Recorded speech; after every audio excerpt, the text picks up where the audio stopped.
So a lot of our conversation has shown that like being an entrepreneur, it's a journey. It's step by step. It's being organized. It's a lot. So with that and all the things that you all have learned in your time from you started your business, how has your mindset as an entrepreneur developed since day one of your business until now?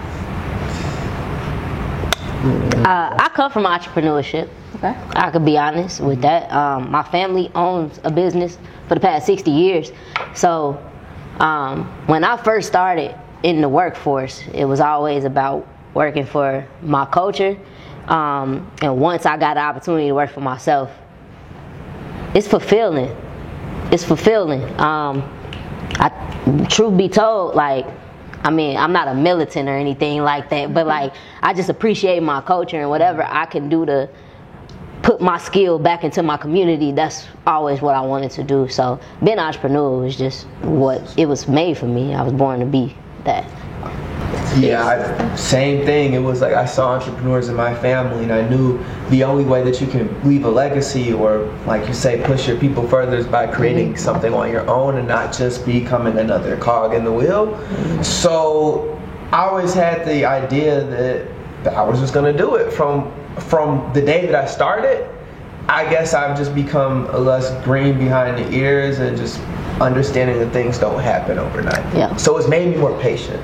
I think that's one of the biggest things that I've gotten in this journey so far, is to chill out a little bit and, you know, just keep going, basically. I just have to say, like, going from unsurety and timidness to kind of trying to become like more P. Diddy. I watch a lot of his interviews and a lot of his, there's nothing I can't do, you know, like, starting, because I used to work in a law firm before I went to the music industry, and like, it went to having to ask to go to the bathroom or having to call in sick and beg another person for me to stay home did not make sense to me, to now being able to do what you want to do when you want to do it for your own business. So just having that surety and not being as timid or like, can I do this, but just really quick to the point where you know, when I first started this journey, I wasn't sure. I'm like, I just kind of went on a limb. I'm like, dang, I don't know if I'm gonna be able to pay my car note, my bills, to now being like, what to do next? I can pay all my bills. Now what's next for me?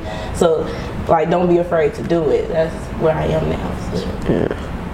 For myself, it was in the beginning, I thought success was the glitter and glam, all of the aspects of what we see on TV or what we believe in growing up. And I realize now as an entrepreneur that 98% of success is failure. You know, like, jumping out on the limb and not having fear, not creating that ideal aspect of maybe this might work, or trying to plan it out beforehand. Like, I realize, like, being black, we adjust to anything, so why be fearful?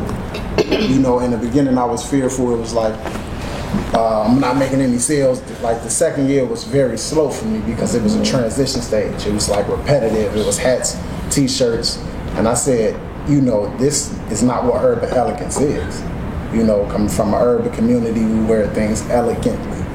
You know, it was contradictory, but, you know, I took their definition of urban and made it elegant. So, like, my whole aspect is just knowing that fear is 98% of success.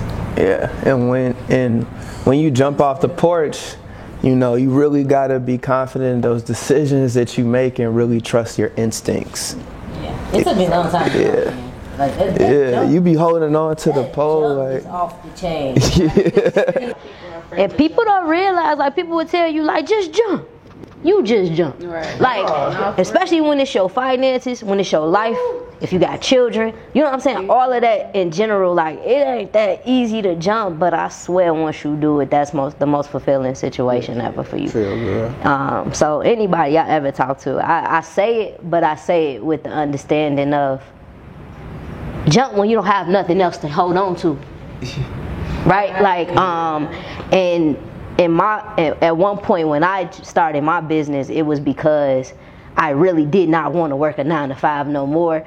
And like you said, I had a bill to pay.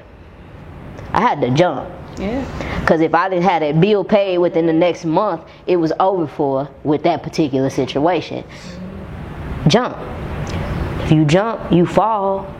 Fix your leg, get up, and keep moving. And then, like, we all, like, the whole 30, under 30, I forgot the saying. Thriving under 30. Thriving under 30. Yeah, And Forbes got their whole list.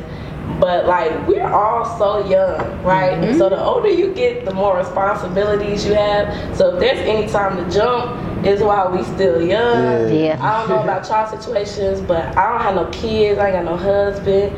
I don't have no mortgage right now. I got rent to pay. You So living, girl. if I'm not, if there's any time to jump, True. travel the world, just take risk. It's now. Yeah. All y'all doing it, like that's what's up. And travel, man, like that's a hell of a point. Traveling on the marketing and advertising end has saved my life. Everything I do, travel, you see new ideas, you get more creative. But most of all, that's a piece of self-care as well. So with that, we're running out of time. I have thoroughly enjoyed our conversation. I'd like to ask you all, though, ending off, advice from others in your field or feedback from your consumers. Which have you found to be most helpful in your business? Feedback from consumers. We got one for feedback. I would say both. I mean, you can't. No, but no, seriously, elaborate. How you feel? It's consumers. Okay, we got two for consumers. I would say advice from people in your field. One for advice. All right, where we going with this? I gotta go with advice. Two for two. Two for two. I'll support why I think it comes to the consumers. I think that with the consumers, they're always changing. Somebody may give you advice from what worked when they did it, but your consumer, they know what's popping right now. So you got to listen to them. You got to, like, it's important what these people are saying because they're seasoned, they did it, but they can't tell you how to run your business. Only you can run your own business. So for example, I'll come back mine up as well. I have a friend that lives in the UK. He studies fashion in the UK, and he always comes back to me to say, once you start getting back into the cutting and sewing and the elegant portion of urban elegance or UE, think about this or think about that. You know, like he has an insight on fashion, and he actually sends me different articles or send me different influences, and they always like a year or two ahead. Okay. You know, so like I realized like fashion in London and in Africa is ahead.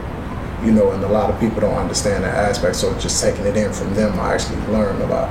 You know, and that's a consumer that purchase. I agree. And I can say from everybody at this table, I honestly can take some advice from everybody at this table when it comes to fashion clients that I work with, when it comes to music clients I work with, when it comes to tech, investment, and wealth finances I work with. You know what I'm saying?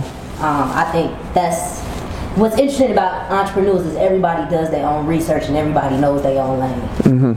And collectively couldn't do a lot of this by yourself.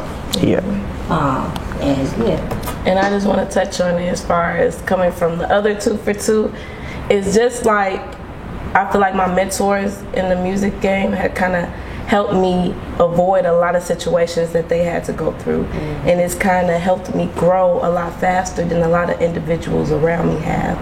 And yeah, the consumer portion plays a huge role, but I think it's industry based, you know, and I think in any industry, I think it's very important to have really good mentors in your life that can help kind of guide you, because when you learning it, doing it on your own, you can't having that person to go to call, like it's just so it's critical. Yes, very That's vital. one thing I can't say I don't have that person. So everything that I go through it myself. I call myself. Hang in there, brother. Yeah, that's just a fact. Like, you know, I'm still looking for that now. Yeah. So that's, you know, something that I got to take in. And it's weird though, because sometimes like we all know we want somebody to, like a big bro or a big sis to take us under their wing, But you can't even sometimes find that person. Sometimes they just fall into your life too. But you like, whoa, like you did that, or while it wasn't exactly, you're still helping me avoid some of them pitfalls that you went through. And but it all comes with the process. And I think that's the other cool thing about being an entrepreneur is the fact that things happen and things don't work out, but it's like magical because you don't know what's going to happen. But you're working towards something, and it might not pop in this aspect, but then it may come from left field and be like, whoa, I didn't even see that, but I'm ready for this next, journey. Yeah, exactly. Well, thank you all. Thank I you. hope you all enjoyed the conversation. That was dope. It was amazing. Yeah. A lot of gems. Okay. Right on our topic. Thank you all. Thank you for having Thank you for having us.